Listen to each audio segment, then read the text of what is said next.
talking about the Texans, and if both D-Hop and David Johnson, Lance, don't pass their physicals or take their physicals before the start of the draft, does this create any complications come draft time?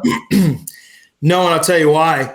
Because I don't think either side is going to, unless there is something horrific in any kind of a physical for DeAndre Hopkins, that bridge is burned. And DeAndre didn't really burn it, but both parties know behind the scenes they both wanted divorces. They got their divorce. The Texans, David Johnson could have 1 foot. And the Texans are going to like, you know what? We like this 1 foot running back. We think he's good in the locker room. He's a humble guy. We'll take the 1 foot runner because there's nothing that's going to stop them on this trade. Nothing.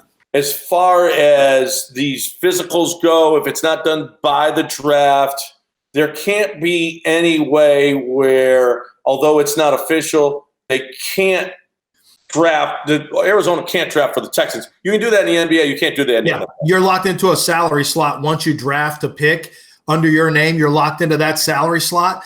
So I think, here's what's going to happen. I think they will get their physicals done, whatever it takes, and make the trade official. Even if it's not completed, even if it's half-assed, whatever the case may be. Wow. And it would be amazing. Any other organization that sees the response, any other organization that's like, man, what did we do? Maybe we made a mistake here because everybody seems that maybe they're right. Maybe let's find a way to get out of this and then redo a deal with somebody else that was actually made some sense. Maybe we should. There is zero chance that they're rationalizing in any way, shape, or form over there. We did what we did. We heard that in the town hall roundtable discussion. They love it. They loved David Johnson. They think the trade was great. They're all on board with the trade, so that's not it. Does this change in your mind, though, their draft? So do they have to take a wide receiver in the second round? Yeah, I feel like they do. Based on the need, it's a big need because of injuries. So if you go at number 40 and you get a wide receiver, depending on how the draft goes, I never like saying you have to take a certain position at a certain place. The board needs to dictate that you're okay with that. You don't want to reach. That's where you get in trouble.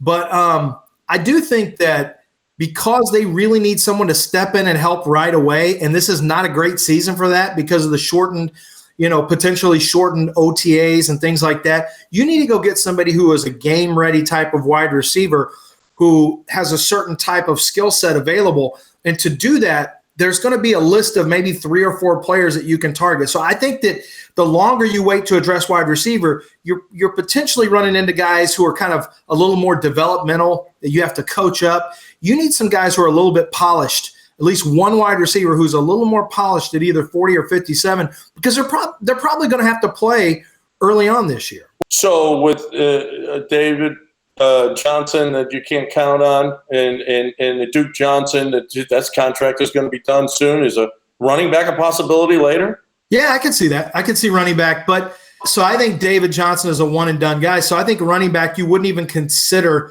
looking at running back until like the 4th or 5th round. But the good news is you can still find running backs in the 4th and 5th this year who I think can step in and help you. So I do think running back is a position. We know pass rush or defensive line is a likely position. Wide receiver is a position. And at some point, they got to get a guy who can play corner as well. They got to throw another body in there. Boy, it just makes me excited. David Johnson, a one-and-done guy and a second rounder for DeAndre Hopkins. The wins just keep on coming.